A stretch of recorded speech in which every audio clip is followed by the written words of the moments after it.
Saati kana qabanne dhiyaannee jirra. Abrahaam Birruutu oduu isinitti hima. Haleellaa guyyaa kaleessaa finxaaliyyiin Amaaraa fi shororkeessitooti faannoo aanaa Amuruu magaalaa Gamsaatti raawwataniin lubbuun namoota hedduu darbuu jiraattonni himan. Jiraattonni OMN'if yaada kennan manneen hedduunis humnoota kanaan gubachuu dubbatanii jiru. Dhaabbileen garaagaraas kan barbadeeffaman yoo ta'u baankii Awaash damee Gamsaa fi dhaabbileen adda addaa barbadee'u jiraattonni OMN'tti himanii jiranii yuun ingidaa gabaasa bal'aa qaba.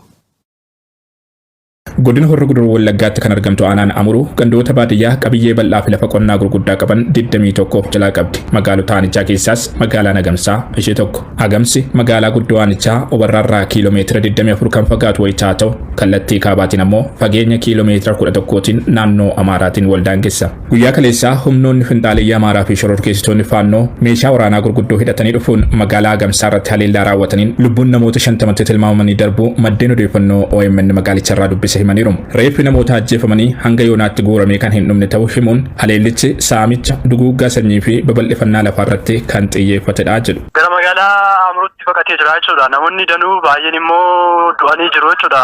Humni faannoo magaalaa Haroorraa gara Agamsaatti imaluudhaan namoota baay'ee ajjeesee jechuudha. Namoonni baay'een reeffi bakkee jira jechuudha. Namni firri isaa inni Agamsaatti magaalaatti hafe immoo waan hin qabneef ofii masaa bakkuma jirutti deemee owwaallachaa jira jechuudha. Saatii ammaa kana baay'een immoo bakkee jira jechuudha. Haleellaa finxaaliyyii fi gareen shororkeessaa faannoo Amaaraa raawwatan kanaan namoonni nagaa hanga 50,000tti tilmaamaman qe'ee fi qabeenya isaaniirraa buqqaafamuu kan himan jiraattonni magaalaa Agamsaa maanguddoota hawwanii fi daa'imman haleellicha baqachuu fi humna hin qabne dabalatee dargaggoonni harka qullaa humnoota kana dura dhaabbachuuf yaalaa turan hangammaatti namoonni hanga 50,000tti tilmaamaman lubbuun darbuun isaanii ibsameera. Jiraattonni OMN dubbisa akka jedhanitti haleellaan kun raawwatamu guyyaa tokkoon dursee uummanni akka hin qolanneef milishaa fi namoota dhuunfaarraa meeshaan waraanaa hiikamee ture. Kana malees humni mootummaa naannicha jiru ergama biraaf jedhamee bakka biraatti sochoofamee ture jedhu jiraattonni. Taateen miilana magaalaa Gamsaatti ta'e waan baay'ee suukanneessaa fi nama gaddisiisu jireenya illee abdiin kutachiisu. Qaamni mootummaa gaafa sanbata bulchaa sana bultii 22 kana jechuun gaafa sana kan inni magaalaa Gamsaa gadhiisee bahee jechuudha. Halkan magaalaa Gamsaa gallakkisee bahee qaamni mootummaa erga gadhiisee bahee finxaaliyyii warra Amaaraa kun beeksisa kan nuti ibsaa turetu har'a immoo meeshaan funyaanitti hidhate laga madaasee ce'ee kunoo dhufee nutti duulee nama baay'ee galaafate nadheen jaartii daa'imman meeqatutti wareegame ammayyuu reeffi lafaan kaane.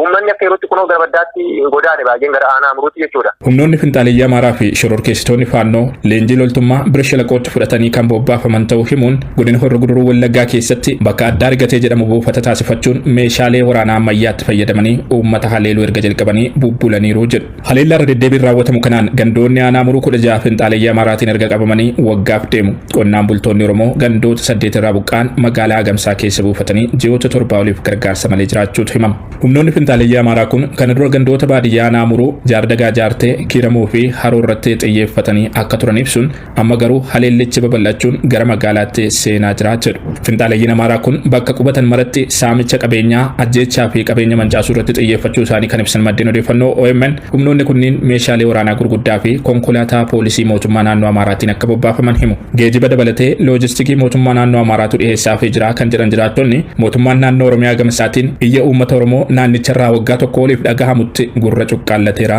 jechuun komatu. Namni birmateeru qaamni waraana tokkos waan jedheeru hin jiru kaleessa immoo badii cimaa geessistee jechuudha. Mandarra deemtee jaartii manatti ajjeestee meeshaa maanni akkasumallee lubbuu baay'ee galaafatte magaalaa irratti qeerrootu baqachaa jirus isaa harkaan qabdi shukaadhaanii immoo murtee isa kaan immoo rasaasaan manatti dhodhoote jaartii baqachuu hin dandeenye manumatti dhodhoote. Ammayyuu sodaachisa kunoo uummanni malkaa qabatee eeggachaa jira daariin qe'ee keessatti hafe isheen immoo bakka addaa rigatee jedhamu sana jirti.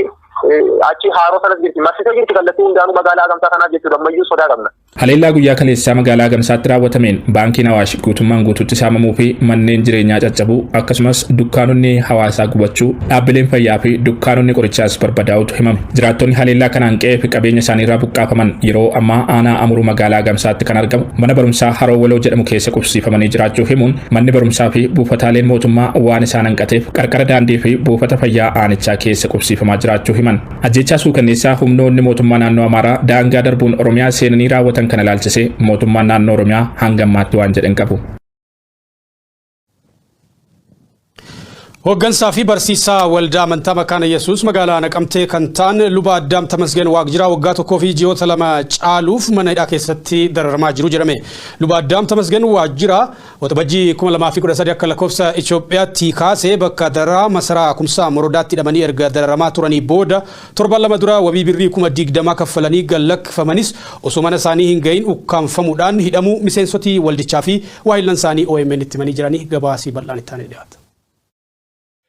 Luba Addaam Tamasgeen Waaqjiraa hooggansaa fi barsiisaa waldaa makaana Yesuus Naqamteeti. Jiraataa magaalaa Naqamtee ganda 04ti. Waxabajjii bara 2013 akka lakkoofsa Itoophiyaatti sababa tokko malee qe'ee jiraatan irraa qabaman. Luba Addaam waggoota dhiyoo dabraniif bakka dararaa lammiilee kan ture mana hidhaa masaraa Kumsaa Morodaa keessatti hidhamanii turan. Waggaa tokkoo fi ji'oota 2 erga hidhamanii booda torban 2 dura manni murtii wabii birrii 20,000tiin akka gallakkifaman ajajee gallakkifaman. Haa ta'u malee osoo mana ofii hin gahin poolisiidhaan ukkaanfamanii mana hidhaa biraatti fudhatamuu waahillan luba kana OMN itti himanii jiru. Bakki isaan amma itti hidhamanii jiran buufata poolisii magaalaa Naqamtee ganda 01 yoo ta'u bakka kanattis maatii dubbisuuf eeyyamaa akka hin qabne himu.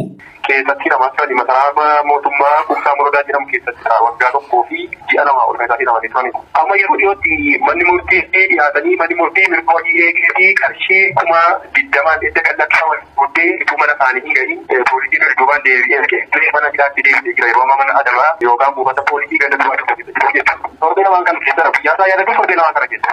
Luba Addaam Tamasgeen Waaqjiraa abbaa ijoollee 5 yoo ta'an ijoolleen isaanii 2 yuunivarsiitii kan hafan immoo manneen barnootaatti barnoota sadarkaa garaagaraa irra jiraachuu dhageenya jirra. Maatiin isaanii galii kan hin qabnee fi galii abbaan isaanii waldaarraa argataniin jiraachaa warra turani. Amma madda galii biraa waan hin qabneef qormaata guddaa keessatti kufanii jiru. Akka maatiin waldaa kanaa OMN itti himanitti luba kana obboleessa kee waraana bilisummaa Oromoo keessa jiru fiddu malee sin gadhiifnu jechuun doorsisuun hidhaatti darbatan. Miseensi maatii lubichaa miseensa waraana bilisummaa Oromooti jedhamu immoo nama of danda'ee fi jireenya mataa ofii jiraachaa ture. Bakka amma hidhamanitti maatii fi abukaatoon isaan dubbisuu hin danda'u. Nageenya isaaniitiifis ni yaaddofnaa jedhan maatii fi waahillan isaanii. Yaaddoon maatii amma qaamni jiru gadhiisaan hin jiru. Inni jiraatuusaa yoo barbaadan tarkiisu amma yoo barbaadan mirguma jiraachuusaa yoo maatiin yaaddaa baay'ee.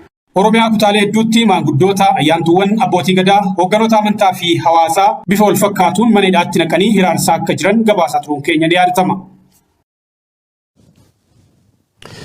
Waraanni bilisummaa Oromoo mooraa waraana mootummaa warshaa sukkaaraa Arjoo Dhidheessaa keessatti argamu to'achuu ibsee jira. Tarkaanfii mooraa waraanaa kana to'achuuf fudhatameen humnoonni mootummaa guutuutti naannicha gallakkisanii baqachuu kan ibse waraanichi tarkaanfii jajjabaatti bana iddoowwan garaagaraatti irra deddeebiin fudhataa jiruun injifannoo guddaa galmeessaa jiraachuu himee jira.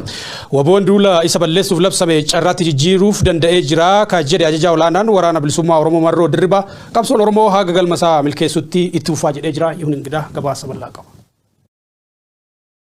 Waraanni bilisummaa Oromoo tibbana zooniiwwan kibbaa giddugala fi lixa Oromiyaatti waraana mootummaa irratti tarkaanfii garaagaraa fudhachuun injifannoo jajjabaa galmeessaa jiraachuu ibsaa jira. Lola lixa Oromiyaa godinaalee Wallagga Bahaa fi Wallagga Lixaatti geggeesseen mooraa waraana mootummaa barbadeessuu fi to'achuu, loltoota mootummaa hedduu fixuu, hidhamtoota siyaasaa hiikuu fi aanaalee fi magaalota to'achuu dabalatee kasaaraa jabaa murna aangoorra jirurraan qaqqabsiisuu ibsee jira.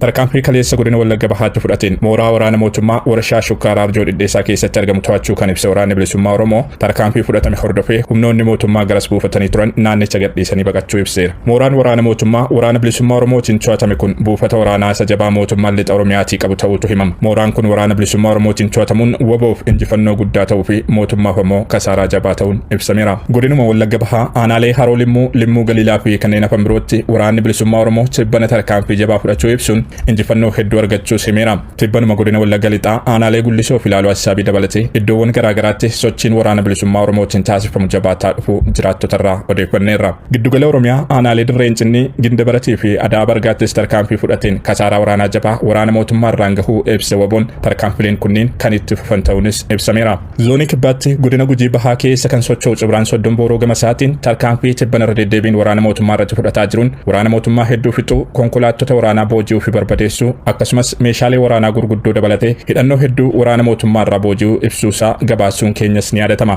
Mooraa waraanaa warshaa shukkaaraa Arjoo Dhidheessaa keessatti argamu to'achuu dabalatee tarkaanfilee waraanni bilisummaa Oromoo tibbana fudhatee fi injifannoowwan ibsaman ilaalchisuun gama mootummaatiin hanga oduun kun qindaa'etti deebiin kenname jiraachuu baatus waraana bilisummaa Oromoo barbadeessaa jiraachuu irra deddeebiin ibsaa turuun waan yaadatamudha. Sochii tibbana waraanni bilisummaa Oromootti jiruu fi haala waliigalaa qabsoo geggeeffamaa jiru irratti raadiyoo Arraata biyyoolessa Oromiyaa waliin turtii kan taasise ajajaa olaanaan waraana bilisummaa Oromoo Marroo Dirribaa waraanni bilisummaa Oromoo hanga galma qabsoo isaa milkeessutti imala isaa itti fufaa jedhe. Duula waboo balleessuuf sirni aangoo irra jiru irra deddeebiin labsaa ture waraanni bilisummaa Oromoo gara carraatti jijjiiruuf danda'eera kan jedhu ajajaa olaanaan waraana bilisummaa Oromoo Marroo Dirribaa duula kanaan wal qabatee injifannoowwan humna mooraa qabsoo Oromoo jabeessan hedduun galmaa'uus ibseera. Lola kaaba Itoophiyaa marsaa biraan eegalame irratti hirmaannaa dhalattoota Oromoo ilaalchisuun ergaa dabarseenis ilmaan Oromoo hedduun lola hiika isaaniif hin qabne irratti aarsaa hin malle kaffalaa turaniiru haalli kun jijjiiramuu qabaa jedhe. Dhalattoonni Oromoo bal'inaan lola kana irratti hirmaachifamuuf garasitti fe'amaa jiraachuu ibsuun ilmaan Oromoo lola hiika isaaniif hin qabne irratti gatii kaffaluurra qawwee harka isaanii jiru qabatanii gara waraana bilisummaa Oromootti akka makamaniif waamicha dhiyeesseera. Loltoonni sirnichaa hedduun adeemsa kana filachuun gara waraana bilisummaa Oromootti dabalamaa jiraachuus ibse. Oduma kana wal qabatsuun waraanni bilisummaa Oromoo loltooti mootummaa dhalattoota Oromoo isaan hedduminaan itti makamaa jiraachuu beeksisee jira. Waboon akka jedhetti tibbana qofaa godina Qellem Wallaggaatti loltooti mootummaa 50 caalan waraana bilisummaa Oromootti makamanii jiru. Loltooti mootummaa kunneen guyyoota 3 dura Anaalee Gidaamii, Jimmaa Horroo, Gaa'oo Qeebbee, Sayyoo fi Anfillootti kanneen wabootti makaman ta'uu himee jira.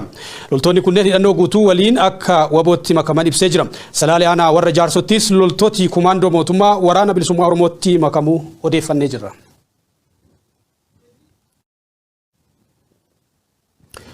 Uummanni Oromoo ijaaramaa fi humna guddina isaa gitu qabaachuu qabaa jedhan hayyooti yuunivarsiitiiwwan Amboo fi Haroomayaa.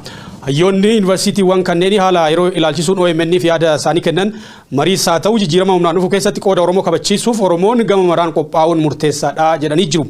Kan humnaan dhufu humnaan irra aanuuf humna qabaachuun barbaachisaa akkuma ta'e mariirra keessattis qooda sababa mirkaneessuuf cimanii argamuun akkaan barbaachisaadha jedhan hayyoonni kun. Uummanni waraana kaabatti deemaa jiru xiyyeeffachuu caalaa humna ofiisaa jabeeffachuu xiyyeeffachuu akka qabu simanii jiru. Kana malees gama dippiloomaasii fi siyaasaatiin ijaaramanii galma walootiif hojjechuun barbaachisaa ta'uu hubachiisanii jiru.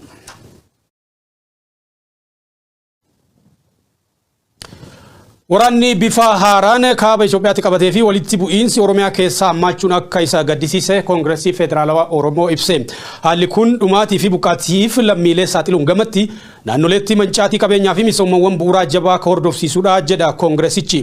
Paartiin keenya wal waraansi gaaga'aan kun jalqabuusaan dura dursee akka ibsaa ture waraanni rakkoo siyaasaa walxaxaa Itoophiyaaf furmaata ta'uu akka hin dandeenye ammas irra deebiin jabeessee ibsaa jedhan.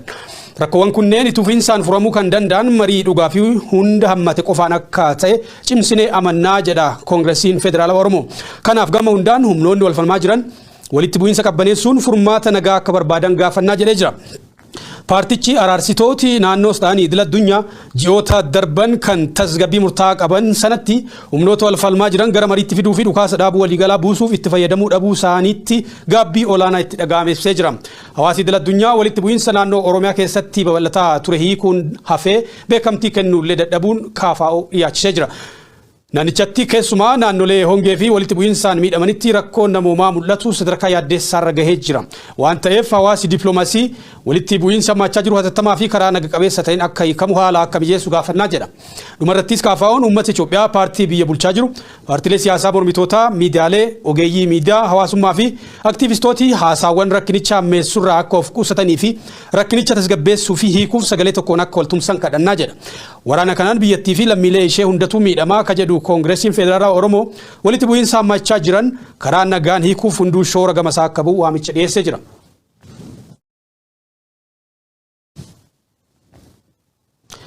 Lolli kaaba Itoophiyaa jabaatee itti fufuun dhagahame. Humnoonni Tigraay gara daangaa naannoo Amaaraatti ce'uun magaalota Qobboo fi Roobitti dabalatee magaalota biroo qabachuun ibsamee jira. Mootummaan Federaalaa immoo halkan edaa magaalaa Maqalee dirooniin haleelee jira. Gartuuleen lameenuu waraanaaf uummata of cinaa hiriirsuuf uummata kakaasuu irratti argamu Guyyoo Waariyoo bal'isee sinitti. The government and rebels have accused each other of violating a months-long ceasefire. Itoophiyaa waraanni kaaba guyyaa torbeessuuf itti fufee oole. TPLF naannoo Amaaraa gandoota baay'ee qabachuu siitiin uummati lafa qabeef qabeenya ofii gadi lakkisuun baqachuu irratti argama. Humni weerartu shororkeessa TPLF godina keenyatti deebii weerar raawwachuuf humna qabdi cufa walitti qabattee yeroo lammeessuuf waraanni irra labsitee jirti. Kajedhu bulchaan godina kaaba Walloo Diyaaqoon Tasfaayee Baataa Beele. Gaaree tawwaan qabnu hundi duguugne raayyaattis biyya Itoophiyaa humna addaa naannoo Amaaraatiif qaamolee nageenya waliin ta'uun aantummaa baratameen cimsine qolachuu qabna jechuun uummata waraanaaf affeera. Barattooti yuunivarsiitii waan naannoo Amaaraa keessa baratan kanneen akka Waldiyaa faan gadi lakkisanii baqachuu gabaasne turre. Uummati lafaalleen jabduu dheechuu jira jedhu. Lakkoomsi booji'amtoota waraanaallee muummeen qaba. Haayoon ta'e naannoo Amaaraa qabachuu adon taane marfam uummata Tigraay irra qabam cabsu ka jedhan finciltooti Tigraay hara qobboo Waldiyaaf dasee qabachuun jilaan deemu agitti keeyyatanas guyyaaf alkan walti kudhan afurii soonar dhobbaan. እናንተ ማለት ተነሳችሁ ከነሱ ጋር ደረብረቦል Torobbe Dabrikee barreessaan olaanaan dhaabbata biyyoota gamtoomanii Antooniyoo Guutareez durtaa agaree shororkeessa TPLF Dabratsiyoon Gabra Mikaa'el waliin dhossaan mari'atee jira. Ka jedhu mootummaan Itoophiyaa seera cabsite quba qabaadhi jechuun Yuunaayitid Neeshin faallee macha jira. Magaalli kaaba Itoophiyaa Maqaleen idalkan xiyyooraan haleelamteen oduu biraati. Risaan Finfinnee Ginnis dir Maqalee bakka sadii bombi alpha ka jedhu dubbi himaan TPLF Geetaachoo Raddaa xiyyeeffannoon haleella kana hospitaalota Maqalee taatus rabbiin irraan wambise jira jechuun Twitter ofirra barreesse. Siyyeti waraan kee taate awwalaf jedhanii taa'uun lami biyyisa jaalatirra ka eeggamuu miti ka jedhu ministirii tajaajila koominikeeshinii mootummaa Dr. Laggasee Tulluu. Baandoti keessootiif diinoti biyyattii qindoominaa waraan dame hedduu waan nurra balaniif tokkummaan qorachuu qabni jechuun uummata hawwatu. Uummanni olola sobaatiin gawwanfame qe'ee diinaaf lakkisee deemu irratti akkuma barame sana qe'ee dammaqinaan akka eeggatu waamicha dhiyeessaniiru. Uummati biyyattii harki caalgaraatti buluutti hin jiru. Naannolee akka Oromiyaa fa'a keessa waraan wal fakkaataa deemuu jira. Lukkuu aglubbuu dhaadannoo jettuun uummata sossobuu ka jalqabsirni biltsiginnaa saamichi maqaa raayyaattis biyyaatiin uummata irra godhaa ture jalqabsiisuuf hojii seenuusaa dubbatama. Haasawii jibbiinsaa arrabsoof maqballeessiin Itoophiyaa ji'oottan shaniin booda bakka ofii waan deebitu fakkaata. Deeggartooti sirna biltsiginnaatiif mormitooti sirnicha bakka lama qooduu wal haleeluu jiru. Miidiyaalee mootummaa horii uummataatiin hundeeffamanis arrabsoof abaarsi maxxansuun hojii gaazexeessummaa waan jedhan fakkaata. Nino odeeffannoo sobaa tamsaasuun hawaasa addunyaa burjaa keessaa turan keessaa ammoo miidiyaan kanneen akka BBC, CNN, Al Jazeera, Reuters fi Associated Press isaan ijoodha. Mootummaan idil addunyaa odeeffannoo dhugaa waan hin qabneef dhugateen dalamsuu jira ka jedhu deetaan tajaajila koominikeeshinii mootummaa kabbade deessisa. Dhugaa jirta addunyaa beeksisuuf miidiyaalee mootummaa jabaatanii hojjechuu qaban jechuun gaazexeessitoota warraatti. Miidiyaalee walaba waraan kaaba Itoophiyaa kan ilaalchisuun odeeffannoo qulqulluu argachuun rakkoo taate jira. Gabaasoti miidiyaalee walaba tokko tokko barreessuu jiraniin immoo TPLF qobboof roobiti dabalattee magaalota naannoo Amaaraa lakkoofsaan 10 dhiyaate dhuunfachuu sitti odeeffama. Akkababiin lakkoo maqaatee labbatu malee. Lammiileen qe'ee isaanii dhiisuun ba'aa jiran bakkuma jiran itti turuu qabu malee. TPLF kallattii waag karaa walqaayitii fi gama daangaa Sudaaniin dabalataan lola irratti banuu mootummaan Itoophiyaa himee jira. Tajaajilli koominikeeshinii mootummaa Itoophiyaa ibsa baaseen TPLF filannoo karaa nagaa duubatti dhiisee weerara eegalee tuufee jira jedhe. Nagaaf dursa kennuuf jecha waraana gama bahaa naannoo Amaaraatiin irratti baname ofirraa ittisuu irrattiin fuulleffadhee ture ka jedhu mootummaan Itoophiyaa waraanni gama qobboo fi naannoo isheetiin irratti baname kallattii biroottis babal'ataa jira jedha. TPLF kallattii godina waag karaa walqaayitii fi gama daangaa Sudaaniin dabalataan waraana banee jiraachuu ibsa kanaan dheeree jira. Weeraraan irratti baname guutummaan qolataan jira ka jedhu ibsi mootummaa Itoophiyaa fedhiin nagaan rakkoo furuuf qabu kan hin jijjiiramne ta'uu ibsee jira. Hawaasi addunyaa yaaliin karaa nagaa rakkoo furuuf eegalame sababa TPLFin akka hin gufanneef dhiibbaa barbaachisu akka godhus gaafate. Amma mootummaan Itoophiyaa rakkoon TPLF waliin jiru karaa nagaa akka furamuuf fedhii qabaachuu dubbataa jiraatus mootummaan yeroo bitachuuf yoo ta'e malee rakkoo jiru mariin furuuf ejjennoo dhugaa kan hin qabne ta'uun adeemsa marii gufachiisee waraanni marsaa lammaffaa akka eegalamu taasisee jira jedhu qeeqxooti garaagaraa. Odeessa keenya xumuraatiin waraana kaaba Itoophiyaa wajjin wal qabatee Sudaan ambaasaadara Itoophiyaa kan Kaartum jiru yaamte jedhan. Waraanni TPLF fi mootummaa federaalaa gidduutti deemaa jiru kun jalqabuu isaa hordofee humni qilleensaa Itoophiyaa xiyyaara diinaa kan daangaa qaxxaamuree dhufe haleelee kuffisee jira jechuun isaa ni yaadatama. Guyyoo Waariyoo bal'inaa dukkana qaba. ጀግናው አየር ኃይላችን በታጠቀው የውጊያ አቅም ተመቶ ወድቋል። ጡዩር ኢትዮጵያን ዲዮታን ቀበናስ ለፋን ዳየትላልቺሱን ሱዳን አምባሳደር ኢትዮጵያ ካርቱም ጅሪያምት ጀዳን ዋራኒ ካብ ኢትዮጵያ ኸመር ስለሜስቶ ኩንጀል ቀቡ ሳቲ ሙራሲ ረፍቱት ጋሬን ብልጽግና ጡዩር ቶክ ቀበናስ አምቢየ ካጀቹ ሲ ሚዲያልን ስርንቻ ወልረፉዱ መፈርሳ ቱራን ፋርዲ ሳሚቅ ሌንስ ሱዳን ረሜሻ ወራና TPLF ጌሱ ደም ጀዳን ኩል ሰታክ ኹፌፍ አካሚታ ክላፍ ዳይረት ኦዴፈነ ወልፋል ሲቱት ሞቱማ አብይ አህመድ ረኺነማቱ ቆንዳል ቶቲ ወራን ኢትዮጵያ ገሪ ሜሻ TPLF ቡሰ ዴቢያ ቱርጀ ዱራሪ ናኖ ሽሬት አደረፈሙፍ ካን ከራ ሱዳን ጉላን ዳንጋ ቀጣሙረ ኢትዮጵያ ሴኑፍ የጀድ ጎቲቹ ሚቀሌንስ ብየቲ ቲምቢዬ መኸምጀቹን ዳዳ ቱደም መኸኒላልቺ ሱን ጋፈሱም ዴቢ ኸኸልት ጋሬ ወያኒ ሃርነት ትግራይ TPLF ጡዩሪ ኩፌስ ጡዩሪ ዱፌስ እንጅሩ ኡመት ብየቲ ወራና ኸካሱፍ ድራማ ኸንተበተን ጀቹን ኢብስባሱን ሲኒ ያደታ I hope the Egyptian and Sudanese authorities will speak for themselves as far as such a claim is made. إمم خلال شسون كبتت خليسة السودان كارتوم ميديا إبسخنون سقدوبة أمباسادر إثيوبيا يبلت الأمر علمو أودي فنو وراني إثيوبيا خنخون غوتو مغوتو وجدتشو ميديا تيمون سودان مفتشيف تجر جيتش أمباسادر خنا أردفون ديبي خن دايركتري وليغال إم أفريقيا خسودان فايدل عبد الله فادل أودي فنو كجيبا أودي سون أريرو بيوتن كلماني بلس وان دبرت فايدة وكل انقبات جيتشو سعربني وسوابي فان واليت بوينز خيس إثيوبيا سبب قرأتشون دانغا بيتي كيلومتر دوق ديبدسينو نسي خدوبة بيتي جنرال عبد الفتاح البرهان سودان لافق قلنا الفشاك أجد أمت أمنان إثيوبيا رفضتشون أجي أوم شرد دلغتشاتور جيوات أبجي بركم لما في الدم لما خيسا لإثيوبيا لولتو تربنا رفت ريف في سيومت داوات شيفت ديبيان كنو في رؤيو خيسا تيغا جتشون بيلم كباد إيجار سيدو قدش لغا باياتي والكبت إثيوبيا والقوفين قبل التوتسي خنر رجل تخجت كارتو ملولتوت كم سديف إبتو كوفشان تامي سديتي بوليسوت إثيوبيا تربغر بياد ديبسو سيغا باسنة تور Region lies within Sudan's international boundaries. Daawwattoota duwwan keenya kasaati kana kanneen turanii qophiileen Oromiyaa Miidiyaa Neetwoorkii tufuun daawwadha.